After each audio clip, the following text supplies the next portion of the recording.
بسم اللہ الرحمن الرحیم۔ آغا ہاشم حداد کہتے ہیں کہ جب میں شہر مدینہ منورہ میں داخل ہوا تو وہاں حضرت صدیقہ طاہرہ حضرت فاطمہ زہرا سلام اللہ علیہا کے نور کی عظمت مجھے ہر جگہ جو ہے نا وہ دکھائی دی، یعنی اس نور کی عظمت مجھے مسجد النبوی میں دکھائی دی، بیت میں دکھائی دی، ہر جگہ حضرت صدیقہ طاہرہ فاطمہ زہرا سلام اللہ علیہا کی عظمت ہی عظمت اور ان کے نور کی تجلی جو ہے نا وہ بہت زیادہ مجھے وہاں پر جو ہے وہ دکھائی دی۔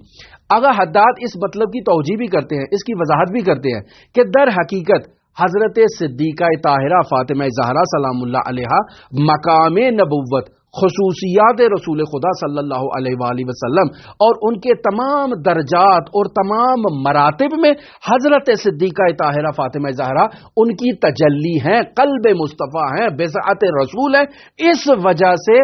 جوہرہ حقیقت نبوت حضرت محمد مصطفیٰ صلی اللہ علیہ وآلہ وسلم ہونے کے باعث ہر جگہ مجھے حضرت صدیقہ طاہرہ فاطمہ زہرا سلام اللہ علیہا کے نور کی عظمت کو میں نے وہاں پر مشاہدہ کیا۔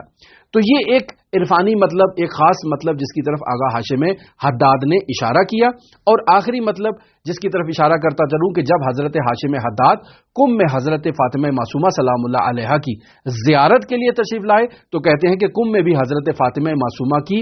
نور کی عظمت مکمل شہر کے اوپر مجھے حاوی نظر آئی، عین اسی طرح جیسے میں نے مدینہ میں حضرت صدیقہ طاہرہ فاطمہ زہرا سلام اللہ علیہا کی نور کی عظمت کو ہر جگہ پر حاوی دیکھا، حتیٰ مسجد رسول میں، حتیٰ بیت میں، حتیٰ ہر جگہ پر حضرت صدیقہ طاہرہ کے نور کی تجلی کو دیکھا۔ کیوں؟ چونکہ وہ حقیقت مصطفیٰ اور حقیقت محمدیہ کا نچوڑ ہے، بضاعت رسول ہے، اس وجہ سے ہر جگہ پر میں نے ان کے نور کی عظمت کو مشاہدہ کیا۔ اللہم صلی علی محمد و آل محمد وعجل فرج قائم آل محمد۔